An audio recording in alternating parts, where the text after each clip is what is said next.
የድሃው ህዝብ ኪስ ላይ የተመሰረተ ነው። እግዚአብሔር ላይ የተመሰረተ አይደለም። እግዚአብሔር ላይ ከመሰረትከው እንደ ቂሮስ እግዚአብሔር የአሕዛብን መንግስት ያስነሳል። ከሳውዲ አረቢያ 1 ቢሊዮነር ያምጣል። እግዚአብሔርን ከሆነ የተደገፍከው የድሃ ኪስ ላይ ተንጠልጥለ አምኛለሁ የሚባል ታሪክ የለም። እየሞጨለፍክ ነው ያለው። አጠቅ ሙሉ ወንጌል ሆንክ፣ ቃል ሕይወት ሆንክ፣ መሰረተ ክርስቶስ ሆንክ፣ ሕይወት ብርሃን ሆንክ። ይሄ ትውልድ ኑሮ ከዚህም ከዛም የሚያጣድፈው የቤት ኪራይ የሚያጣድፈው የልጆቹ ጉዳይ የሚያጣድፈው በዛ ላይ ቤተክርስቲያን ሲሄድ የሚያርፍበት ሕያው ቃል እሰበካለሁ ብሎ ቤተክርስቲያን ሲገባ የኮሚቴ ድምፅ የህንፃ ኮሚቴ ድምፅ 1 ሰዓት 2 ሰዓት የሚጨቀጨቅበት አምጣ ከአስራት ውጭ አምጣ እግዚአብሔርን መውደድ የሚታወቀው ገንዘብ በመስጠት ነው ተብሎ መጽሐፍ ቅዱሳዊ ያልሆነ ንግግሮች ሞቲቬሽኖችን ተደርጎ ቃል እንዲገባ ህዝቡን ማዋከብ ማወናበድ። ቴሌቪዥኑን ስከፍቱ ቴሌቪዥን ላይ ያሉትኝ ህንፃ ግንባታ ላይ ናቸው። ፌስቡክን ስከፍተው ፌስቡክ ላይ ያሉትኝ ህንፃ ግንባታ ላይ ናቸው። እና ሚሽን ተኮር ያልሆነ ትውልድ ተኮር ያልሆነ የሳተ ከላይ ከካውንስል መሪ እስከታች አጥቢያ ቤተክርስቲያን መሪ ድረስ የራስን መቀመጫና ወንበር ከማደላደል ያለፈ ለትውልድ የሚጨነቅ አባት የሌለበት በእውነት ነው የምለው። ይህን ስል ሁሉም አይደለም እያልኩ ያሉት ሁላችን አንድ ላይ ጠፍተናል። ትውልድ ላይ ተደብቀው እየሰሩ ያሉ ድምፁን የሚያሰማቸው ደብቆ ሸሽጎ የሚያሳድጋቸው የእርሱ የኔ የሚላቸው ቅሬታዎች እንዳሉ አምናለሁ። ሁልጊዜ ቅሬታ አለው እግዚአብሔር። ነገር ግን ዘማሪዎችን ተመልከት። ሆድ ተኮር ዘማሪዎች ናቸው። ሆድ ተኮር ዘማሪዎች ናቸው። ለልብሳቸው ይጨነቃሉ። ምክንያቱም ከስታንዳርዳቸው በላይ የሆነ ትልልቅዬ መድረክ ላይ ነው የሚቆሙት። ትናንት የለበሱትን ዛሬ መድገም አይፈልጉም። ለምን? ትናንትና ህዝብ ፊት በዛ ሱፍ በዛ ሸሚዝ በዛ እንትን ቆመዋል። ስለዚህ ከሚያስፈልጋቸው በላይ ገንዘብ ያስፈልጋቸዋል። ዘማሪውን በተለይ የሚዘምር ዘማሪ ምናምን ይመቻቸዋል። ሴቶቻችን ደግሞ ንፋስ የተከተለው ዝና የተከተለው ታዋቂ የመሰላቸው ሰው ሁሉ ላይ አንገቱ ላይ ትከሻው ላይ ተጠምጥሞ ፎቶ መነሳት ብርቅ የሆነባቸው እህቶች በስተውብናል። ቃሉን የሚያነብበት ጊዜ የለውም፣ የሚጸልይበት ጊዜ የለውም። ስለዚህ መዝሙር ሲዘምር ታክሲ ላይ መኪና ላይ የሰማውን የቴዲ አፍሮን ዘፈን ኳ አድርጎ የሚሰራ እንኳን ስለ ሐሰተኛ ሊዘምር ማለት ነው። አሁንስ ተስፋዬ ማን ነው? ሐሰተኞች አይደሉም ምን የሚል ዘማሪ ደግሞ ታውቃለህ አይደል? በጣም አደገኛ ጉንፋን የወፍ ጉንፋን ነው። ለምን ይመስላል? ወፍ ድንበር የማይዛት ፍጥረት ናት። ከአንዱ ሀገር ወደ አንዱ ሀገር ለመብረር ትችላል። ውቅያኖስን ይሻገራሉ ወፎች። ባህር አቋርጠው ሊመጡ ይችላሉ ወፎች። ከሆነ ሀገር የተለከፉበትን ልክፍት የሆነ ቦታ ዘማሪ ማለት ሐሰተኛ ነቢያት ጋር እየዞረ ሐሰተኛ ጠንቋይ ጋር እየዞረ ደግሞ ሙሉ ወንጌል የሚመጣ ቃለ ሕይወት የሚመጣ ደግሞ መካነ ኢየሱስ የሚመጣ ልክ እንደ የወፍ ጉንፋን ከዚህ የመጣ የሐሰተኞች ቀኝ እጅ ዘማሪ የሚባለው ክንፍ ነው። በቃ የታወቀ ነው። ሁሉንም አላልኩም። በጽድቅ የሚኖሩ ታለንቱ ኖሯቸው አቅሙ ኖሯቸው እግዚአብሔርን ፈርተው ከአጥቢያችን ውጪ ከአብያተ ክርስቲያናት ውጪ አንሄድም ብለው ባለመታወቅ ጋን ውስጥ እንደተደበቀ መብራት ታፍነው ያሉ ልጆች አሉ። ለእግዚአብሔር ሲሉ ስማቸውን የተው ለእግዚአብሔር ሲሉ መታወቅ ይቅርብኝ ያሉ እግዚአብሔርን የሚፈሩ ሰዎች እንዳሉ አምናለሁ። እግዚአብሔር ቅሬታ ስላለው ማለት ነው። ነገር ግን አብዛኞቹን ስታይ ምንም በቃ እንትን የላቸውም። ደግሞ ለምን እዩ ጩፋ ጋር ሄዶ አይተከልም? ለምን ጃፒ ጋር ሄዶ አይንከባለል? አይመለከታቸው። ድምፁ ይመር ያዘልል፣ ከዛ ኪቦርድ ጋር ተስማምቶ ይጨፍር ብቻ ለነሱ የሚሆን የጭፈራ መንፈስ ከመጣ ይጋበዛል። ስለዚህ ትናንትና የቃል እምነት አስተማሪ ጋር እኔ ትንሽ እግዚአብሔር ነኝ የሚል ሰውዬ ጋር አሜን ብሎ የዘለለ ሰውዬ አሁን ደግሞ አረ እንደ እግዚአብሔር እኛ ፍጡር ነን፣ ምስኪን ፍጥሮች፣ አዘነጥሶን እንሞታለን፣ እንቅፋት መቱን ደንግጠን ሁሉ ልንሞት እንችላለን። የመኖር ተስፋችንና ዋስትናችን የሰማዩ አምላክ እግዚአብሔር ነው እንጂ እኛ ምህረትና ቸርነት ውጪ ምንም ነን የሚለው ጋር ደግሞ መጥቶ እዚህም ያዘልላል። ገባ?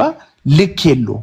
በቃ እንደዚህ ነው። እና አሁን አቅም የላቸውም አብያተ ክርስቲያናት። ድሮ አንድ ቤተክርስቲያን ደብዳቤ ከጻፈች አንድ ዘማሪ ጋር የትም ሄዶ እንዳይዘምር ማድረግ ትችላለች። አቅም ነበራቸው፣ ይከባበሩ ነበር። ቤተክርስቲያኖች እርስ በርስ ይያያዙ ነበር። አሁን አባቴ የምታውቃቸው ከሆነ የሰው ሚስት ላይ ተተክሎ የተገኘ ዘማሪ በቃ እግዚአብሔር ምሮታል ምናምን ተብሎ የሆነ ኢንተርናሽናል ቸርች ላይ ቋሚ ዘማሪ ሆኖ ታየዋለህ።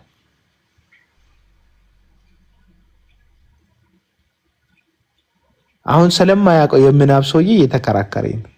ያንተ የሱ 9 ከሆነ ያንተ እንትን ነው ይለኛል። አንዱ መጥቶ ማን ነው ሰውየው? ዘማሪ ማን ነው? እኔ ያስቁኛል። መጥቶ የሚከራከርለት ሰውየውን አያውቀውም። ማን ስለማን እያወራው እንደሆነ አልነገርኩት፣ ስም አልጠቀስኩ። አንተ ምናምን ይለኛል። እና ዞላ ተረጋጋ እስቲ። ስንት ቤቶች ተከፍተዋል በዚህ ሰዓት የሚጠቅሙ። ከዛ ሂድ። እኔ እየተናገርኩ ያለሁት ጨለማ በቤተ ክርስቲያን ውስጥ አጥልተዋል ነው ያል። ከመሪ ጀምሮ መሪዎቻችን ቤተ ክርስቲያንን እንዳያጠሩ፣ አብያተ ክርስቲያናት እንዳያጠሩ መቀመጫቸውን ለማደላደል ፖለቲካ ጀምረዋል።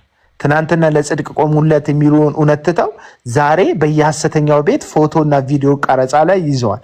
ትራምፕ እንደዚህ ለምርጫ በፖለቲካ አቋሙ ከማይስማማቸው ሰዎች ጋር ትናንትና ለእውነት ለጽድቅ ብለው ያወጡትን 10 እንትን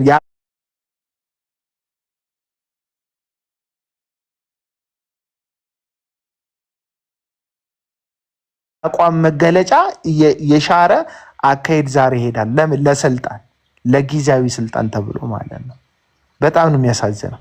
እሱ ብቻ እኮ አይደለም። ቲክቶክ ላይ አንዳንዶች የእውነታቸውን የሚጽፉ አሉ በታማኝነት፣ ሌሎች ግን ተከፍሏቸው ደግሞ የሚጽፉ አሉ። የመሰረተ ክርስቶስ መሪዎች እንትን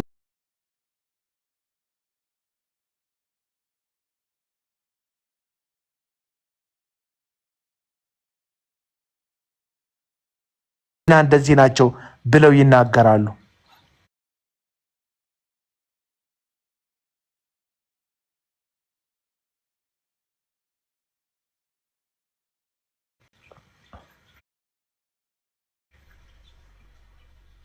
የት ህብረት እናድርግ ትላለች። የእግዚአብሔር ቃል ባለስልጣን የሆነበት ቤተክርስቲያን ትንሽዬ አጥቢያ ፈልጊና ባለስልጣን የእግዚአብሔር ቃል የሆነበት በታጭ። አንዳንድ ሰው የቸርች ውበት ነው አባል የሚያስደርገው። የተሟላ የሙዚቃ መሳሪያ ያለበት ታዋቂ ሰባኪ ያለበት ቸርች ምናምን፣ ታዋቂ ሰባኪ ያለበት ምናምን አትሂጂ። እኔ እንደዚህ አልልሽም። ሰፈርሽ ሂጂ። ጤናማ አብያተ ክርስቲያናት ውስጥ ያሉ ወይ ቃለ ሕይወት ወይ መሰረተ ክርስቶስ ወይ ሕይወት ብርሃን ወይ መካነ ኢየሱስ የተመቸሽን የትኛውን ዶክትሪን ነው የምትከተዩ? የትኛው ነው የሚሻለሽ? የትኛውን ነው የምትመርጭ? ገባሽ አይደል?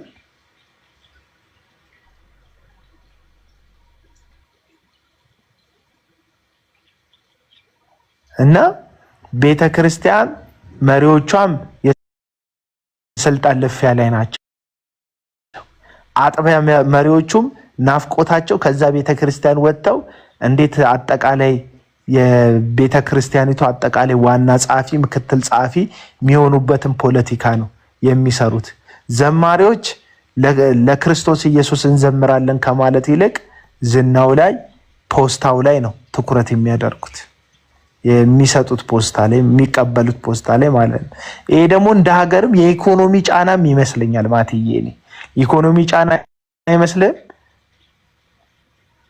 የኢኮኖሚ ጫናም ይመስላል። የኢኮኖሚ ጫና ለምሳሌ ዘማሪዎች ትልልቅ መድረክ ላይ የሚቀርቡ ዘማሪዎች ልብሳቸውን መድገም እንኳን የማይፈልጉበት የተለያየ ልብስ የሚለብሱበት እንደሆነ እኮ አለባበሳቸውን ሳይ ባለጸጋ እኮ ነው የሚመስሉት። እኔ አንድ ቀን በዛኛው ዘማሪ ነው ያየሁት። ያ የምናውቀው ዘማሪ ኳስ ስጫወት እጄ ተሰበረ ብር አዋጡልኝ ያለው ዘማሪ ማለት ነው። አንተም በየቪዲዮ ፑል ቤት ነው ቀረጻው። ደረጃ ሲወርድ የሚያደርገው ጫማ ትልቀቱ፣ የሚያደርገው ልብስ በቃ እየቀያየረ ማለት ነው። መነጽሩ ትልቀቱ አይኑ ላይ እጅግ በጣም በቃ ፏፈሽ ብሎ ያለውን ለውልቃት እንኳን ገንዘብ እጁ ላይ የለም። ለምን? የሚለብሰው ልብስ ላይ ነው ኢንቨስት የሚያደርገው። እውነቴን እኮ ነው የምልህ፣ ኢንቨስት የሚያደርገው ይሄ ልጅ ሐሰተኛ ነቢያት ጋር ሄዶ የሚዘልበት ዋና ምክንያት ፖስታ ላይሆን የሚችልበት የተረጋጋ ኢኮኖሚ እንኳን አልፈጠረም። ሙሌ እንኳን ሰላም ላንተ ሙሊ ብራዘር እንዴት ነው? ማቲ እንዴት ናችሁ?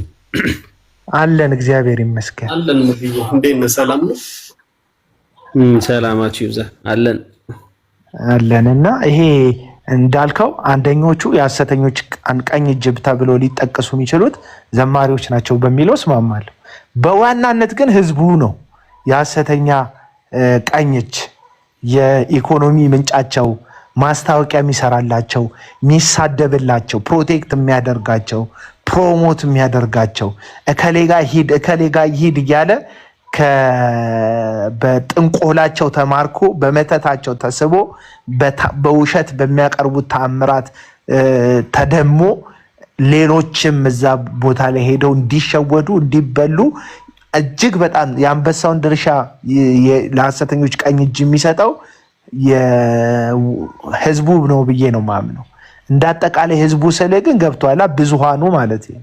ብዙሃኑ አሁን እኛ በጣም ችግር የሆነብን ምንድን ነው?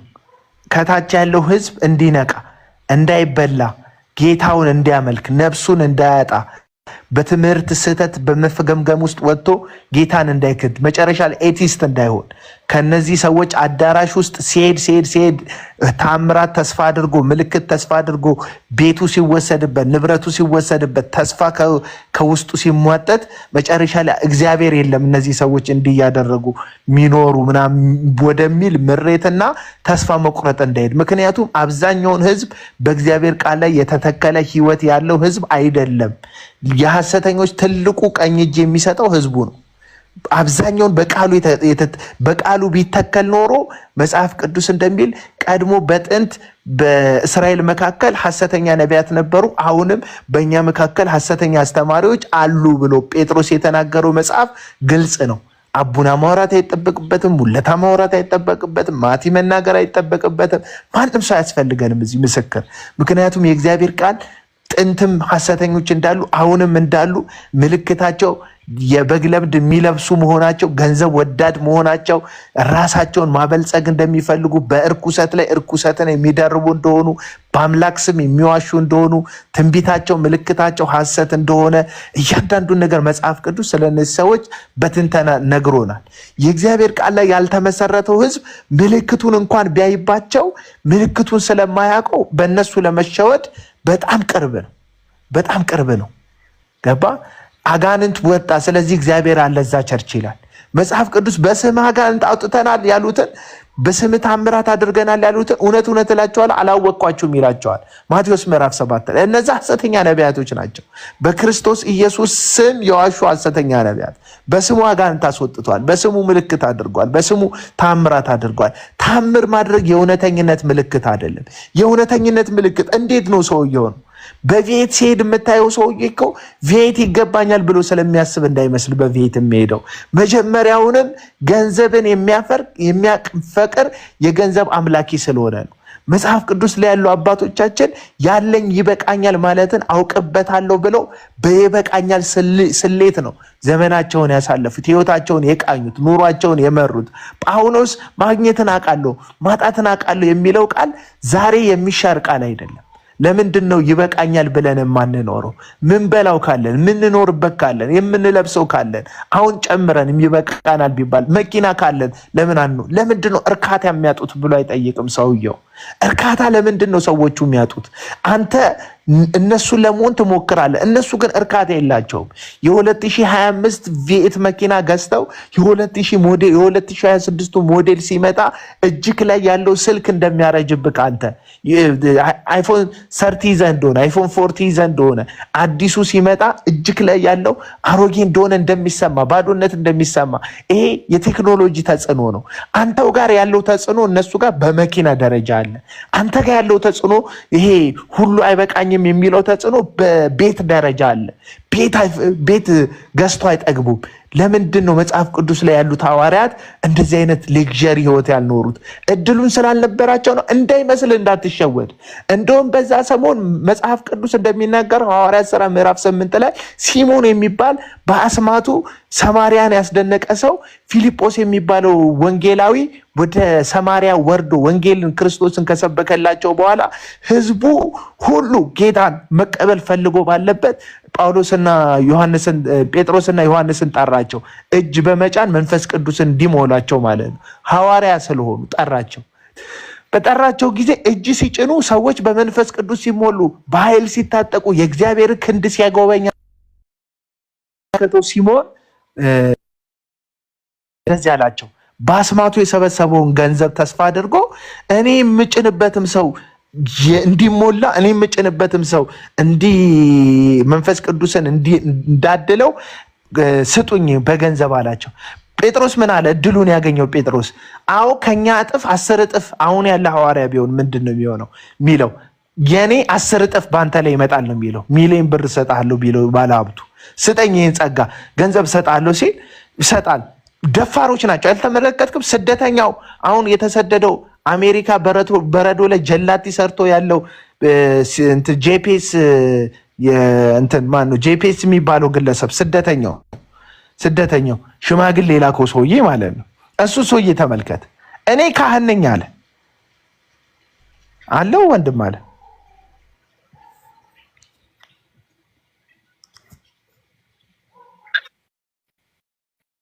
ማቲና ድፍሪዝ ያደረገው አለ። እኔ ስደተኛ እንትን ነኝ አለ፣ ካህን ነኝ አለ። አንተ ብር ሰጥተህ እንዴት ነው የምትባርከኝ? እንትን እኮ አይደለም ይሄ እኮ እንትን ምንድን ነው ቴኒስ ቴብል እኮ አይደለም። አንተ ወደዚህ ስታደርግ እኔ ወደዚህ፣ እኔ ስባርክ አንተ መልሰህ የምትባርከኝ እኔ ካህን ነኝ አለ። አንተ ስጦታ ታመጣለህ፣ እኔ ባርክሃለሁ አለ። አይታችኋል? ምንም ይልሃል። ስጦታ ትሰጣለህ፣ እሱ ምንም ይልሃል። 3 እጥፍም 4 እጥፍም የኔ ላይ ያለው ቅባት አንተ ላይ መጣ ይልሃል ገንዘብ ከሰጠ። በዚህ ዘመን ያለ ሐሰተኛ፣ በዛም ዘመን ያለ ሐሰተኛ እንደዛ ነው። ሲሞን ሐሰተኛ አገልጋይ ነበር፣ ምልክት ያደርግ ነበር ሐዋርያቱ ከመምጣታቸው በፊት። የነሱ ግን እግዚአብሔር እነሱ ላይ ስለነበረ የሱ ስልጣን በእነሱ ስልጣን ሲዋጥ ሲመለከት እንደነሱ አይነት ማይቲ የሆነ የእግዚአብሔርን ግሎሪ ፈለገ፣ የእግዚአብሔርን ስጦታ ፈለገ፣ ገንዘብ አመጣ። ምክንያቱም እሱ ሲሰጥ የነበረው በገንዘብ ነው፣ ምልክት ሲያደርግ የነበረው በገንዘብ ነው። ልክ እንደኔ አይነት ስፒሪት ነው ያለባቸው ብሎ ስላሰበ ሰውየው ከኔ የሚበልጥ ነው ግን እንደኔ አይነት ነው አሰራራቸው ብሎ ስላሰበ አምጥቶ ገንዘብ እናንተ የምታደርጉትን እንዳደርግ አድርጉኝ እንኩ ገንዘብ ሲላቸው አንተና ገንዘብ ሂድና ጥፋ አሉት። ሐዋርያት ባለጸጋ የሚሆኑበት እድል ስላልነበራቸው እንዳይመስላችሁ በበቃኝ ህይወት የኖሩት። ጳውሎስ በእናንተ ላይ ተስተካከለች ያለች እህቴ ናት። በጣም በጣም ጥሩ እህቴ ናት። እባካችሁ ፎሎ አድርጉልኝ እስቲ ሁላችሁም እዚህ ወደ 122 ሰው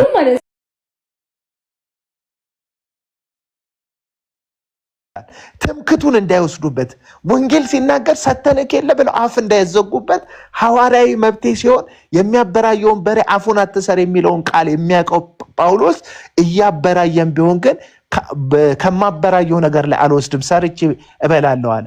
እንደ ትምክት እኮ የሚያወራው ጳውሎስ ወንጌል ላይ እንዳይሉበት ነው። በስጦታቸው መልእክቱ ላይ ጫና እንዳያሳድሩበት፣ በመልእክቱ ላይ ተጽዕኖ እንዳይፈጥሩበት። እኔ በእጄ ደክሜ ነው የምበላው አለ። እድል ስላልነበራቸው አይደለም እንዳሁኑ ነቢያት ብላችሁ እንደምትከተሏቸው ጠንቋዮች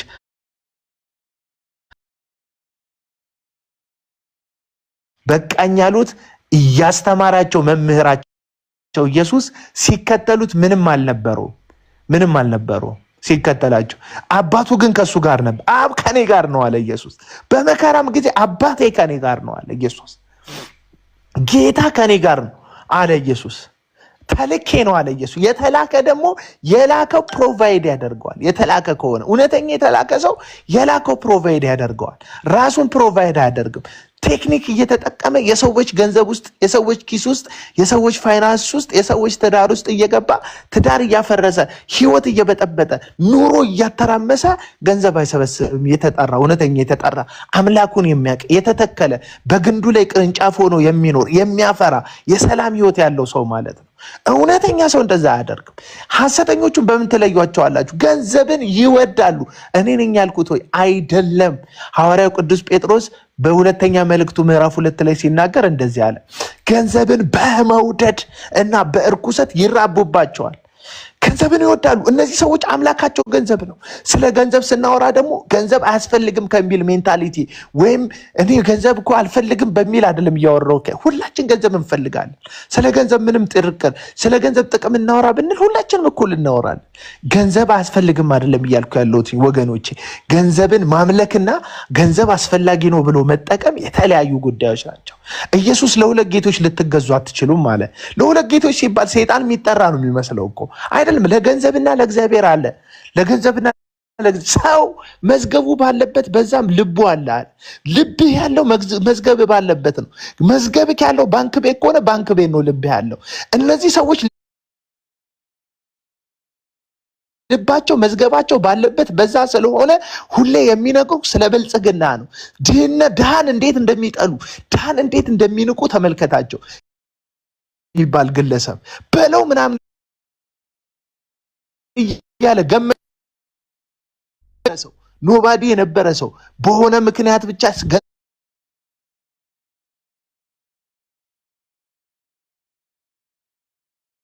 ገንዘብ ስላገኘ ብቻ የብልጽግናን ወንጌል መድረክ ላይ ቆሞ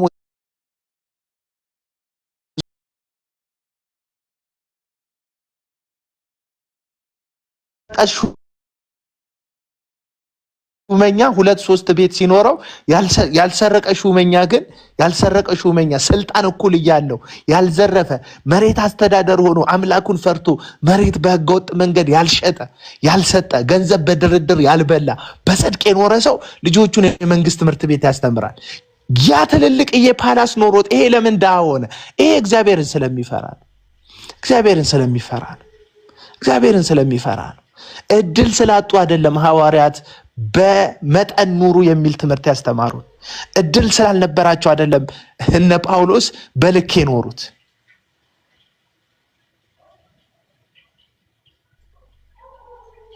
እኔ በጣም ነው የሚገርሙ ሰዎች የጽድቅን ወንጌል እንዴት እንደሚጠሉ። እንዴት ነው የጽድቅ ነው? ይሄ ውስጥ አሁን ምነግርህ ነገር ውስጥ ምን ክፋት አሉ? ሰይጣን እንደዚህ ብሎ ያስተምርሃል። ገንዘብን አትውደድ፣ እግዚአብሔርን ወንጌል ውደድ ብሎ ያስተምርሃል።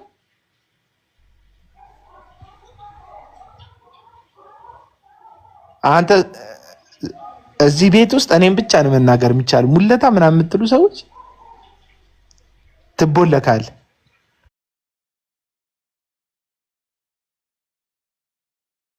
እና እውነቴን ነው የምላችሁ የጽድቅ መንፈስ ሲኖርብህ ገንዘብን ያለ ለምንድን ነው ሐሰተኞችን በጣም በዚህ ዘመን ያሉ ሐሰተኞችን ህዝቡ ነው የሚደግፋቸው የምትለኝ? ህዝቡ ተስፈኛ ነው። ህዝቡ ሚራክል መኒ እውነት ነው የሚመስለው። ሚራክል መኒሽ እውነት ነው። ለሰውየው ያልሰራ ሚራክል መኒ እንዴት ላንተ ይሰራልሃል? ኢየሱስ እኮ አትሊስት እኔ ትንሣኤና ህይወት ነኝ ሲል እኮ አልዓዛርን ቀስቅሶ አሳይቷቸው እኮ ነው። ሪያሊቲውን እኮ አሳይቷል ኢየሱስ። እኔ ትንሣኤና ህይወት ነኛል፣ ከኔ የሚጠጣ ለዘላለም አይጠማም ሲላቸው የህይወት ውሃነቱን ደሙን ቆርሶ ደሙን ሲያካፍላቸው ስጋውን ቆርሶ ሲሰጣቸው ይህ እኮ ጌታ ህይወቱን እኮ አካፍሏል። እንደሚወዳቸው ሊያሳያቸው አይ ላቭ ዩ ብሎ ይህ ጌታ እኮ ህይወቱን ሰጥቷል እኮ። የትኛው ነብይ ነው ህይወት የሚሰጠው? የትኛው ነብይ ነው ለህዝብ የሚታሰረው? ላመኑት ነገር ሲጸኑ አይታችሁ ታውቃላችሁ? ከጥቃቅን አነስተኛ እስከ ውጭ ድረስ ያሉ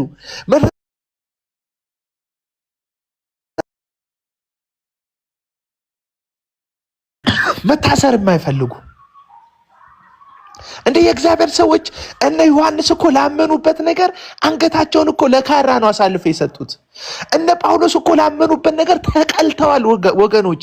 እነ ጴጥሮስ እኮ ተረት አይደለም የሰበኩን እኮ በሮም እስር ቤት ውስጥ እኮ ተዘግዝቀው ተገለውለታል እኮ ለዚህ ለከበረ ወንጌል ወዳጆቼ።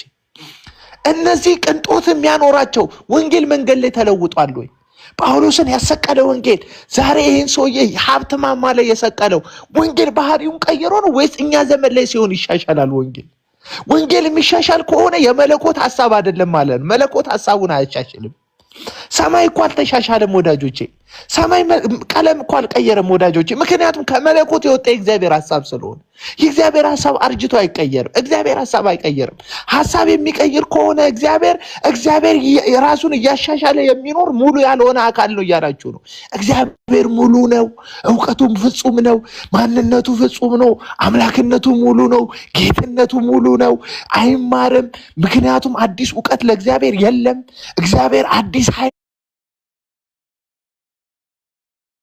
አይጨምርም። ምክንያቱም እግዚአብሔር በኃይል ሙሉ ነው።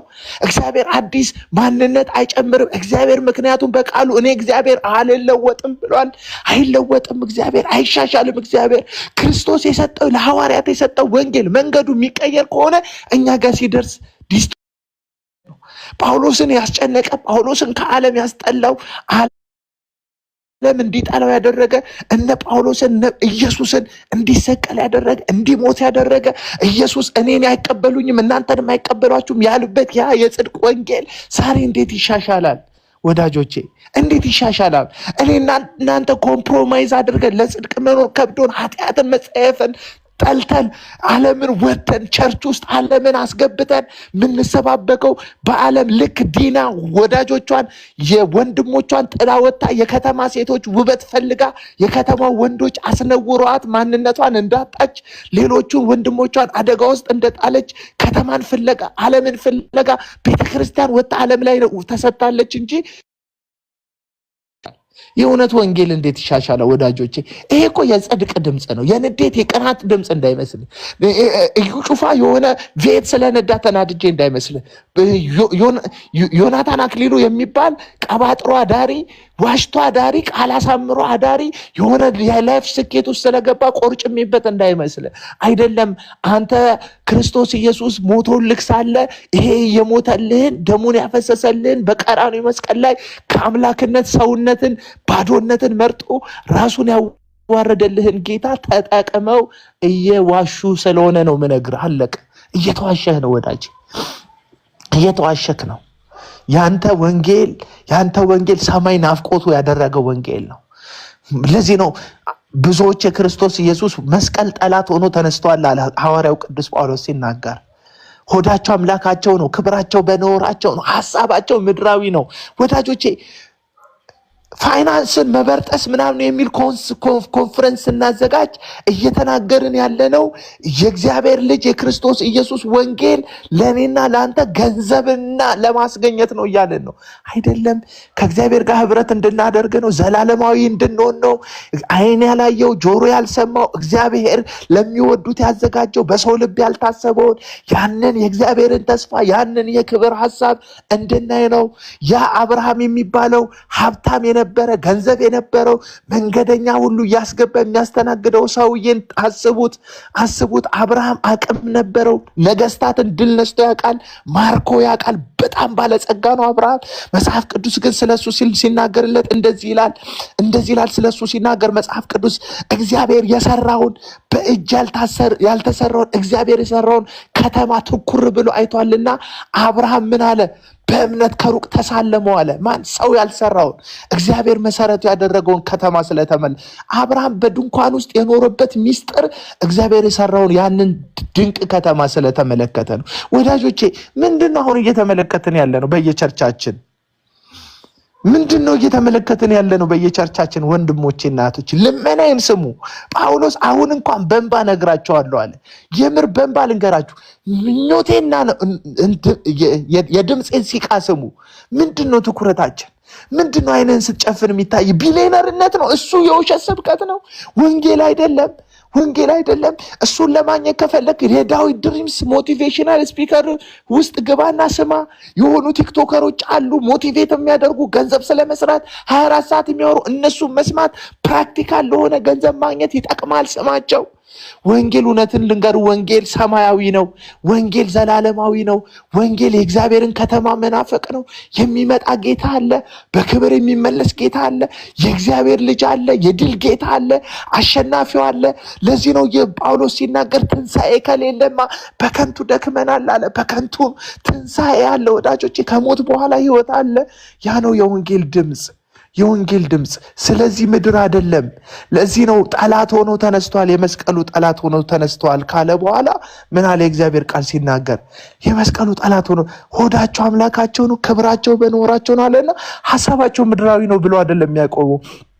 እኛ ግን ሀገራችን በሰማይ ነው። ሀገራችን አየ ወንጌል ልዩነቱ እዚህ ጋር ነው። ሀገሬ በሰማይ የሚል ትውልድ አለ ወይ? ሀገራችን በሰማይ ነው። ከዛ የሚመጣ መድኃኒት ክርስቶስን እንጠብቃለን። የሚጠብቅ ነው ወንጌል ውስጥ፣ እውነተኛ ወንጌል ውስጥ መጠበቅ ነው ያለው። መከራ ሲመጣ የሚጠብቅ ነው። ስደት ሲመጣ የሚጠብቅ ነው። ውርደት ሲመጣ የሚጠብቅ ነው። ይሄ እውነተኛ ወንጌል በመከራ ውስጥ እንድታልፍ ያደርጋል። የድልድል መንገድ አይደለም። ይህ ወንጌል ባለጸጋ የምትሆንበት ሀብት የምትሰበስብበት አይደለም። ይህ ወንጌል በመከራ የምትታገስበት ነው። መከራ ትዕግስትም ጽናትን እንደሚያደርግ እያሰብን በእግዚአብሔር ፊት ተግተን የምንኖርበት ወንጌል ነው። ይህ ወንጌልን ካልሰማ ለዚህ ወንጌል ማትገዛ ከሆነ ምክንያቱም ቅድም ነግሬያቸዋለሁ ወዳጆቼ፣ ሀሳቡን የሰጠን ኢየሱስ ከእውቀት ከፍሎ የሚያውቅ እንደኛ ደካማ ፍጥረት ብቻ አይደለም ወዳጆቼ፣ ደካማ ፍጥረት አይደለም። እሱ ፍጹም ነው በእውቀቱ፣ እሱ ሙሉ ነው በኃይሉ፣ እሱ ጎዶሎነት የለም በማንነቱ፣ እሱ ሙሉ ነው በክብሩ። ይሄ ሙላት ምነግርህ ዓለምን ከመፍጠሩ በፊት ነው። ሰውን ከአፈር ከማበጀቱ በፊት እሱ ሙሉ ነው። መላእክትን ከመፍጠሩ በፊት ሰማያትን ከመፍጠሩ በፊት እሱ ሙሉ ነው። መላእክት ሳይኖሩ ሙሉ ነው። አሁን እግዚአብሔር በመላእክቱ መኖር ሙላትን አላገኘም ወዳጆቼ። እግዚአብሔር በጻድቃን መኖር ሙላትን አላገኘም ወዳጆቼ። እግዚአብሔር ሰውን በመፍጠሩ ሙላትን አላገኘም ወዳጆቼ፣ አላገኘም። እግዚአብሔር ሙሉ ነው ማንንም ሳይፈጠር። እግዚአብሔር ሙሉ ነው።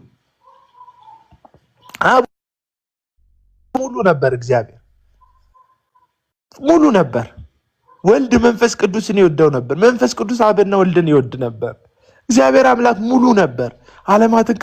መላእክትን ከመፍጠሩ በፊት፣ ፍጥረታትን ሕያው ከማድረጉ በፊት ሙሉ ነው የኛ ጌታ። ጉድለት የለበትም የኛ ጌታ። ይሄ ጌታ ወንጌላችን ይህንን የሚመጣውን የተባረከውን ተስፋችንን ክርስቶስ ኢየሱስን እንድንጠብቅ እሱን በመምሰል ራሳችንን ውስጠኛው ማንነታችንን በማደስ እንድንኖር ካላደረገን፣ የዚህ ምድር ናፍቆት ተጠቂ ካደረገን፣ የዚህ ምድር ፍቅር ተጠፋሪ ካደረገን፣ ያ ወንጌል ልዩ ወንጌል ነው ወዳጆቼ፣ የኢየሱስ አይደለም። የሚሻሻል ወንጌል የለውም። ትናንትና አፖስትል ነኝ ያሉት ሐዋርያት በቀስት ከሞቱ ዛሬ አፖስትል ነን ያሉት ሐዋርያት ልክ ብሄኒንና ፓስተር ክሪስ የሚባል ደቡብ አፍሪካ ያለ ፓስተር መልአክት የሚመስል ልብስ የለበሱ ሰዎች እያጀቧቸው ልደታቸውን በአጀብ እንደሚያከብሩት እንደዛ አይደለም ወንጌል እነ ታምራት ታረቀኝ አከበረን ብለው ሰውን እፍ እያሉ እየጣሉ አከበረን ብለው በጋርድ የሚኬድበት አይደለም ወንጌል። ምቀኛ ትለኛለህ? አዎ ምቀኛ ነኝ። በወንጌል ሲሸቀጥ ምቀኛለሁ። በኢየሱስ ሲነገድ ምቀኛለሁ።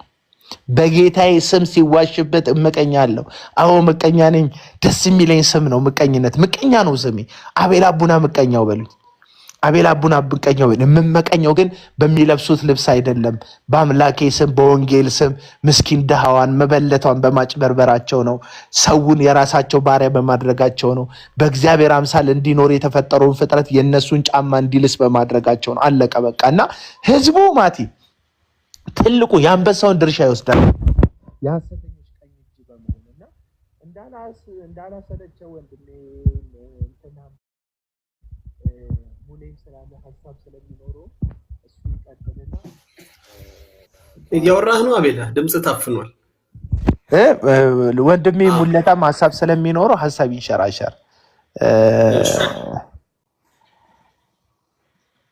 ሙሌ ሀሳብ ስጥ እስቲ። የወንጌል የሐሰተኞች ቀኝ እጅ ማን ነው የሚል ነው ርዕሰ ጉዳይ። ጀርሚን አግባ፣ ሞዴሬተር ስጠው ለጀርሚ እስቲ። እሺ ሙልዬ ቀጥል አንተ። ኦኬ እሺ፣ ሰላማችሁ ይዛ። እንዴት ናችሁ? ደህና ናችሁ ወይ? ሙልዬ አለ።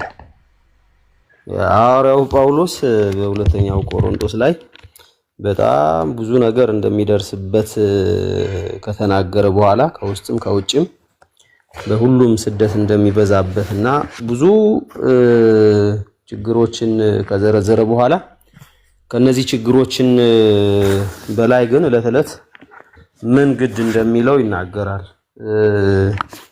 ምን ግድ እንደሚለው ይናገራልና እውነት ለመናገር ይሄ ጉዳይ በጣም አሳሳቢ ነገር ነው። በጣም አሳሳቢ ነገር ነው። አሳሳቢ ነገር ነው ማለት ነው።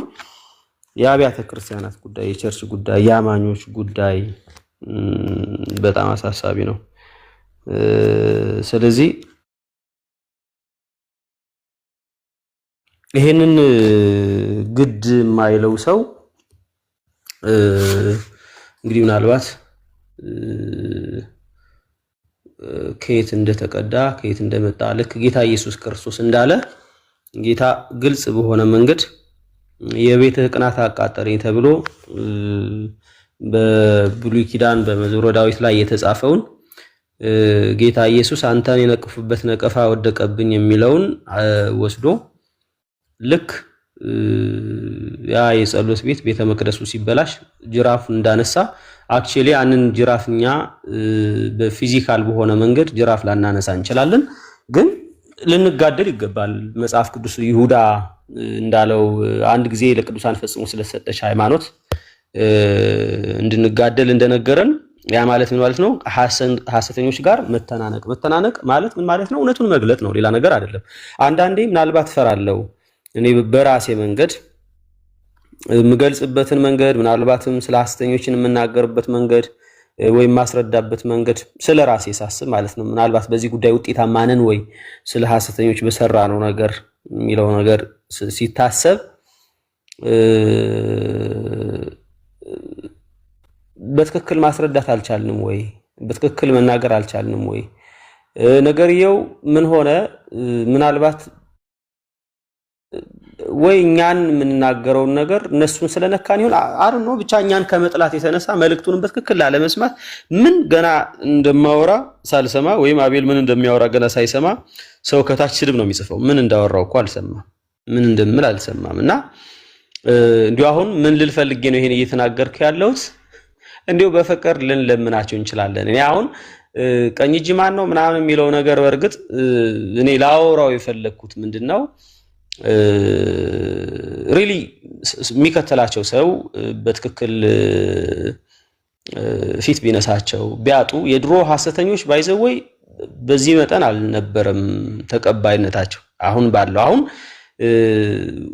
አብዛኛው ወንጌላዊ አማኝ ሐሰተኛ የሚጠብቀው በሌላ ስም እስኪመጣ ድረስ ነው ወይ በሰይጣን 666 ወይ ብሎ ሲመጣ ወይ መሐመድ ብሎ ሲመጣ ወይ ብቻ በልዩ መንገድ ሲመጣ እንጂ ኢየሱስ እያለ እንደሚመጣ አያስብም አይ ቲንክ አያስብም እና ብዙ ጊዜ እነሱ እንዲሁ የሚጠይቁን ምንድነው ሐሰተኛ እውነተኛው የትኛው ነው ይላል እውነተኛው ነብይ የትኛው ነው ብለው ነው የሚጠይቁት እነሱ ሐሰተኛ ማንኛው እንደሆነ አይነግሩንም እውነት ለመናገር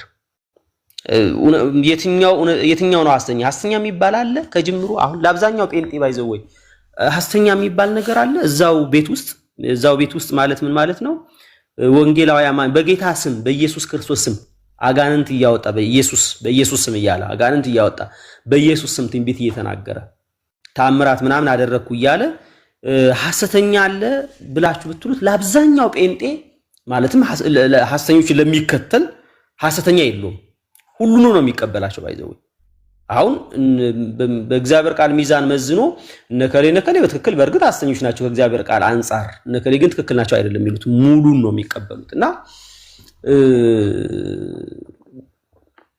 በጣም ነው የሚያሳዝነው እውነት ለመናገር ይሄንን በማየት ማለት ነው አንዳንድ ጊዜ ከነዚህ ማለት ብሎ የግል ውሳኔ ከእንደዚህ ከመቆጠር ይልቅ ምን ማድረግ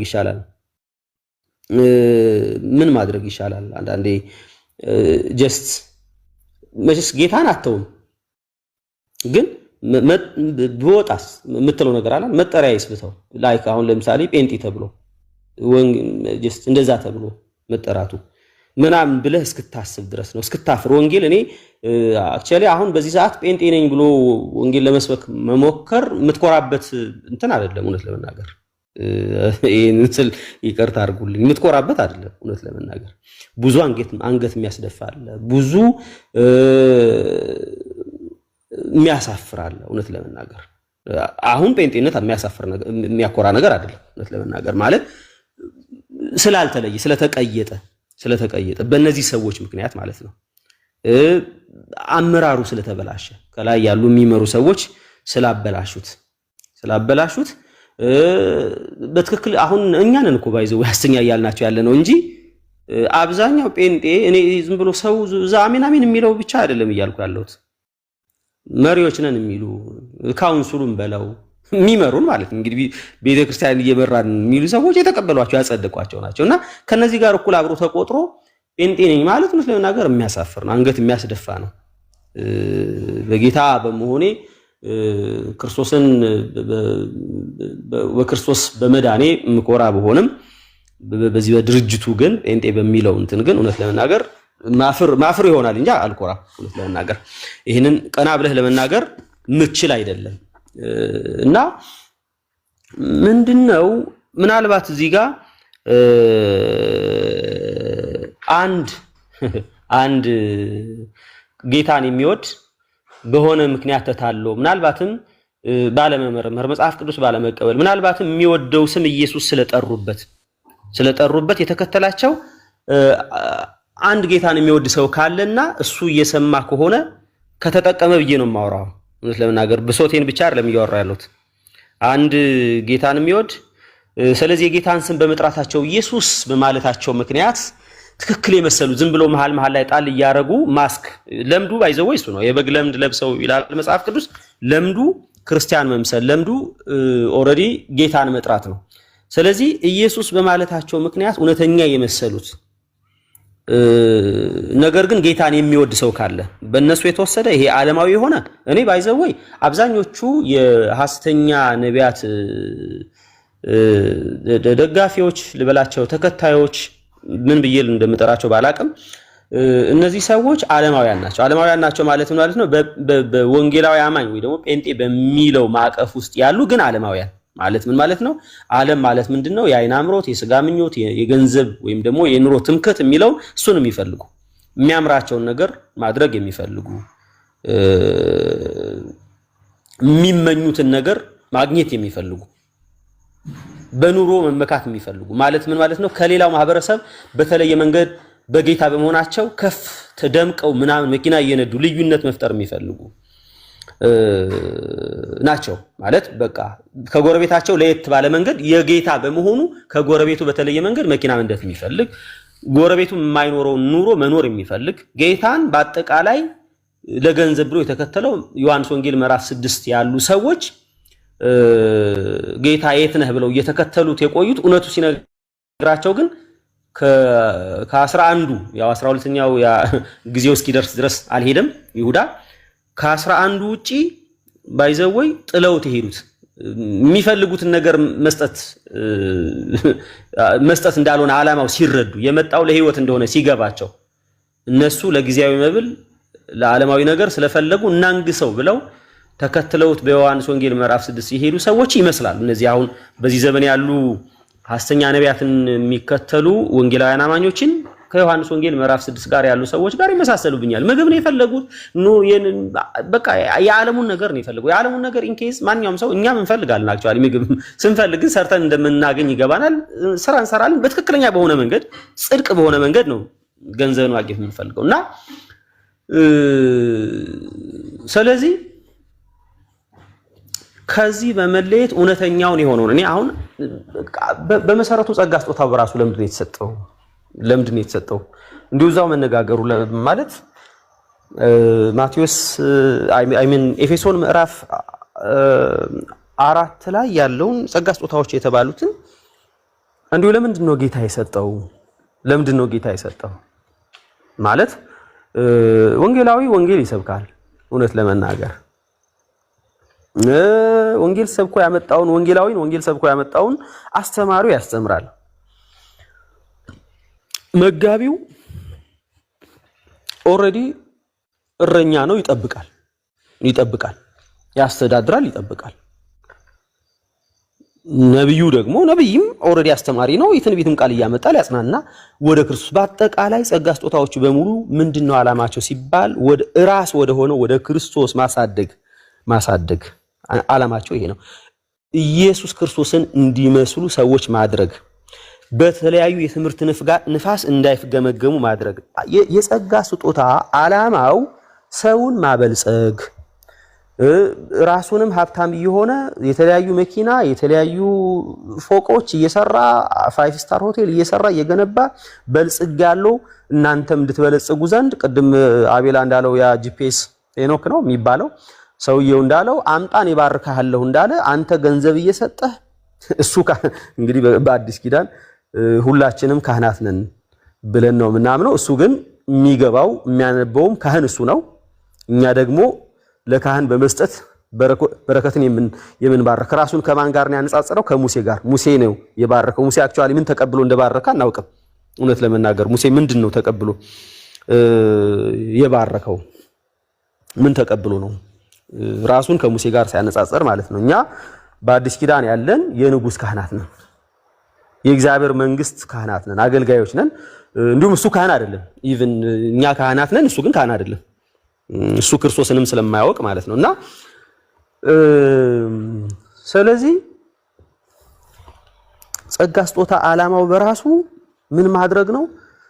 ከሌላው ኑሯችን ክርስቲያኖች የምንባል ኑሯችን ለምሳሌ የኔ እርሻ ላይ የኛ እርሻ ላይ ዝናብ ዘንቦ ሌላው ጋር እንዳይዘንብ ወይ ደግሞ ሌላው ጋር ካልዘነበ በልዩነት እኛ ጋር እንዲዘንብ የኔ ይሄ ሱፐርማርኬት ይሄ በደንብ ገበያ እንዲደራ ብዙ ሰው እንዲመጣ ከዛኛው በተሻለ መንገድ እንዲመጣ እንደዛ የለም። ይሄ ሰላቢ የሚባል መንፈስ ከሌላው ጋር ያለውን አንተ ጋር እንዲመጣ የሚያደርግ ሌላ የስፒሪት ዓለም ነው እንጂ እግዚአብሔር ጻድቅ ነው። በኃጢአተኛውም በጻድቁም ላይ ዝናብ ያዘንባል፣ ፀሐይ ያወጣል። የኔ እርሻ በተለየ መንገድ ባይዘወይ ዝናብ አይዘንብም። እኔ እርሻ ላይ እኔ ክርስቲያን ስለሆንኩ እግዚአብሔር ይባርካል ወይ ይባርካል። ግን የመባረክ ትልቁ ሚስጥር ምንድነው ካላችሁኝ አንድ ነገር ልንገራችሁ ወዳጆቼ። የመባረክ ትልቅ ሚስጥር እኔ የሚገባኝ አንድም መስራት በጽድቅ መስራት ማለት ነው። ሁለትም መስጠት ነው። ሌላ ሰው መስጠት እንግዲህ መጽሐፉ ነው የሚለው፣ ፕሪንሲፕሉ እሱ ነው፣ መርሁ እሱ ነው። ስጥ ይሰጥሃል ተብሏል። ስጥ በቃ መስጠት ነው። ከዚህ ባለፈ ሳትሰራ ከዛ ደግሞ ሳትሰጥ ስጥ ሲባል ደግሞ ወገኖቼ ስጥ ሲባል ለተቸገረ ስጥ ነው እንጂ የሚለው መጽሐፍ ቅዱስ እነዛ ዘራፊዎች እንደሚሉት ዘርዝራ ብለው ለኛ ስጠን አይደለም እንደዛ አይደለም። በአጠቃላይ የመስጠት ፕሪንሲፕል ለሌለው ነው። ሁለት ካለህ አንድ ለሌለው ስጠው ነው አለቀ። አገልጋይ ሊሆን ይችላል፣ መልካም አገልጋይ ሆኖ የሌለው ሊሆን ይችላል። አገልጋይ አትስጡ አልተባለም። አገልጋይ ሆኖ የሌለው ሊሆን ይችላል ማለት ሁሉም ሰው አገልጋይ ነው። አዲስ ኪዳን ግን ደግሞ የሙሉ ጊዜ አገልጋይ ያልሆነ ደግሞ የተቸገረ ሊሆን ይችላል። ወደር የሙሉ ጊዜ ይሁን የሙሉ ጊዜ ማይሁን ዙሮ ለተቸገረ ሰው መስጠት ነው ፕሪንሲፕሉ። ስለዚህ ለመባረክ መስጠትና መስራት እንጂ በልዩነት ክርስቲያን ስለሆንክ በልዩነት ባረካለሁ ለካሰብክ አይሰራምና ስለዚህ ምንድነው የኛ ሐሳብ? ወደ ክርስቶስ የማያስጠጋችሁ ትምህርት ላይ፣ ወደ ክርስቶስ የማያስጠጋችሁ ስብከት ላይ፣ ክርስቶስን የማያሳያችሁ በመንፈሳዊ ህይወታችሁን ወደ ብስለት የማያመጣችሁ የተለያዩ የትምህርት ነፋስ እንድትገመገሙ የማያደርግ የሚያጸና መልካም ምግብ ያለበት ቦታ ላይ ህብረት አድርጉ። እንግዲህ ምናልባት ካለህ አላውቅም። ይሄ ሄኖክ የሚባለው ሰውዬ የሰበከው አንድ ስብከት ነበርና የሱ ምን ብሎ እንትን ብሏል?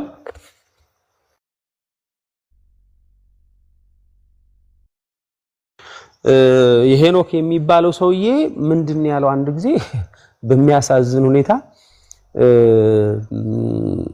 ከነ ቀንበሯ ባይብል ስቴዲ ለምንድነው ነቢያት ጋር የምትሄጁ ምናምን ይላሉ አለ እና ከነ ቀንበሯ ባይብል ስቴዲ ትሄድ እንዴ ምናምን ትምጣ እንጂ እና ጠንቋይ ጋር ትሄድና እሱን ምናልባት እሱን ቪዲዮ ካለህ ማቲ ወይ ማቤላ እንዲው ብታሰሙን አሪፍ ነበረ። እኔ አጥቼው ነው ማለት አሁን ትንሽ ልፈልገው ሞከርኩኝ አጣሁትና ስለዚህ አሁን ለነሱ እንኳን ምን አለ መሰላችሁ ካለ እንዲሁ ብታሰሙን በጣም ቆንጆ ነው ምን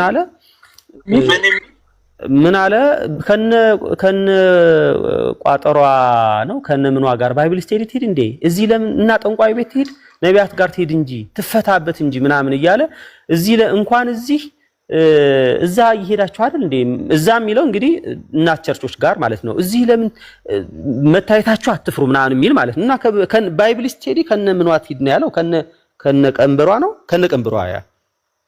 ከነ ቀንበሯ ባይብል ስቴዲ ትሄድ እንዴ ምናምን እና ጠንቋይ ቤት ትሄድ እንዴ ትንጣ እንጂ ትፈታበት ትባረክ ምናምን በቃ እኛ ጋር ትንጣኝ እና ጠንቋይ ጋር ትሄድ ምናምን ይላልና በጣም የሚገርም ነገር ምንድነው ያለው እዚህ በቃ ምናምን ለምን መጣሽ የሚሉሽ እዚህ ብመጣ ምን ይሉኛል ምናምን አፉንም እንትን ያያረገ ነው የተናገረው ላይክ ሙድ መያዙ ነው በሱ ቤት ምናምን ነገር እኔ እሱ እንዳለው ለማለት እንግዲህ እሱን መሆን ይተበቅብኛል እሱ ስላልሆንኩ እሱ እንዳለው አይደለምና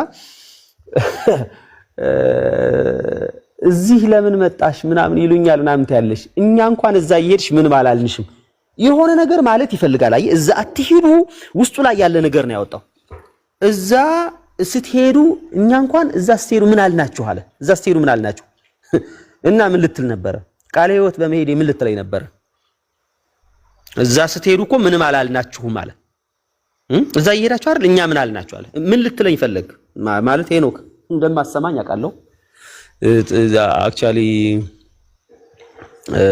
እና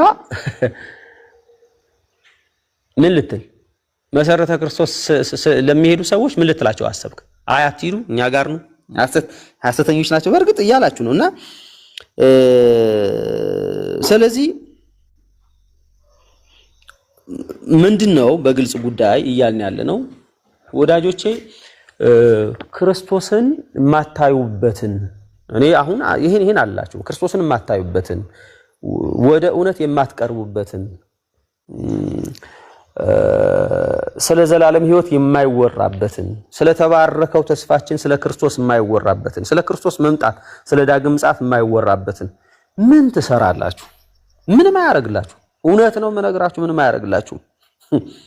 ምንም አያረግላችሁ ስለ እግዚአብሔር ልጅ ስለ ኢየሱስ ክርስቶስ ቤዞት ስለ ማዳኑ የማይወራ ከሆነ መጽሐፍ ቅዱስ ጥናትን የሚያቃልል መጽሐፍ ቅዱስ ጥናትን ከነቀንበርሽ ብትሄጂ እኛ ቀንበርሽን እናራግፍልሽ እዛ ባይብል ስቴዲ ብቻ ነው ባይዘው ይያለ ያለው እዛ ባይብል ስቴዲ ብቻ ነው ያለው ነው የት ጋር ቃል ሕይወት ማለት ነው የት ጋር መሰረተ ክርስቶስ ሕይወት ብርሃን ምን ብቻ ነው ያለው ባይብል ስቴዲ ብቻ ነው ያለው ምንም ነገር የለም ነው ኃይል የለም እንግዲህ እነሱ ኃይል ብለው የሚሉትን ማለት ነው በረከት የለም ይሄ ከቀንበር መፍታት የለም ነፃ መውጣት ዴሊቨር አትደረጊም ሂሊንግ የለም ነው እኛ ጋር ነው ያለው ስለዚህ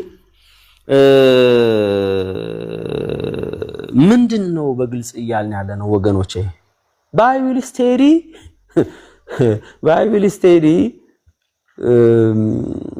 አይፈታም ማለት የሚጠና እግዚአብሔር ቃል ነው የእግዚአብሔር ቃል አይፈታም እንዴ ወዳጆቼ የእግዚአብሔር ቃል አይፈታም የእግዚአብሔር ቃል ከቀንበር አይፈታም ሰው ሲጀመር በጌታ በኢየሱስ ከሆነ የምን ቀንበርስ ነው ያለው ሰው ክርስቶስን ካወቀ የምን ቀንበር የምን እርግማን ነው ያለው እርግማናችንን ክርስቶስ አላነሳም ወይ ቀንበራችንን እናንተ ደካሞች ሸክማችሁ የከበዳችሁ ነው ወደኔ ብሎ እኔ ማሳረፋችኋለሁ ካለ በኋላ ወደሱ ከመጣ አላረፍንም ወይ ቀንበር እኔ አሁን ቀንበር የተሸከምኩት እሱን ጌታ ኢየሱስ እንዳለው አሳርፋችኋለሁ ካለ በኋላ የሱ ሸክም ተሸክም ያለው የሱ ቀንበሩ ደግሞ ልዝብናት የጌታን ቀንበር ነው ያንን ነው ልታራግፍ የፈለከው የጌታን ቀንበር እንድጥል ነው የፈለከው ማለት የጌታን ቀንበር ነው እንድጥል የፈለከው እኔ ሌላ ቀንበር የለኝም እኔ አክቹሊ እናንተ ድህነት ነው ቀንበር አንዱ ቀንበር ብላችሁ የምትሉት ድህነት ግን ቀንበር አይደለም ድህነት ካለ መስራት ወይም ደግሞ በቃ አፍሪካ ውስጥ ነው ያለው ኢትዮጵያ ውስጥ ነው ያለው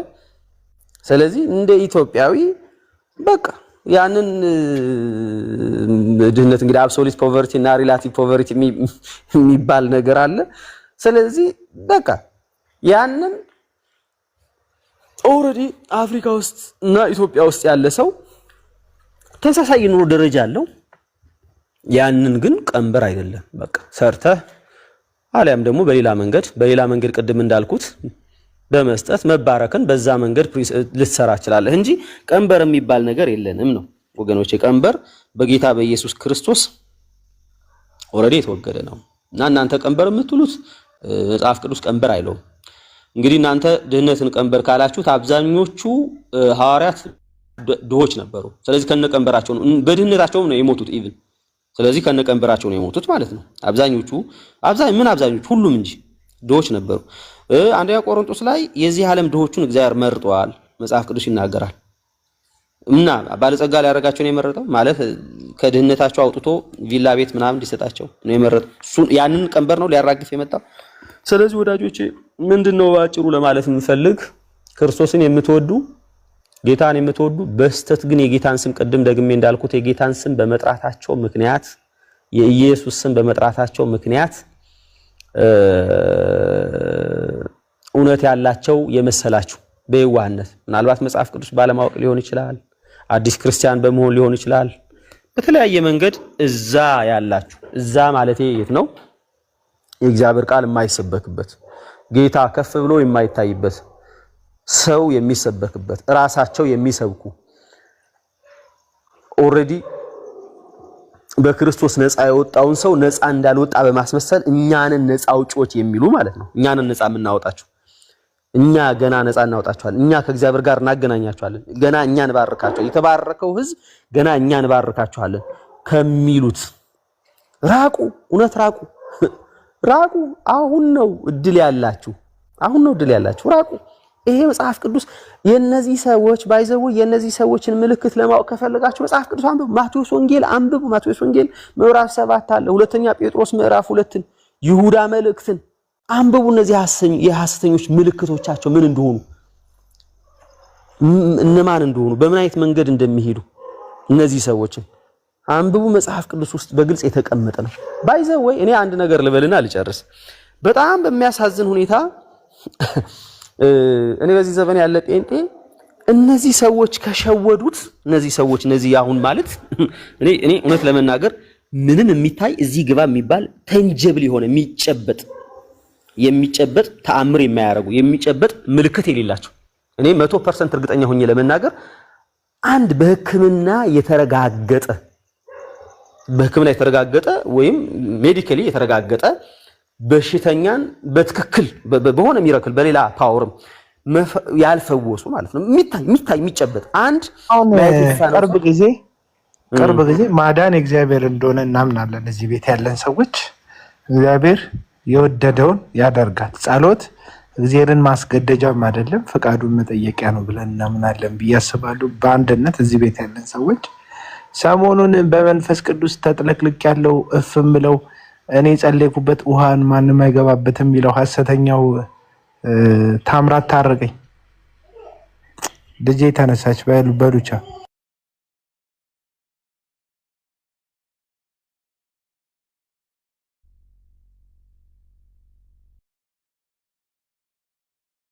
ሰዎች ከነዱትና ከሸወዱት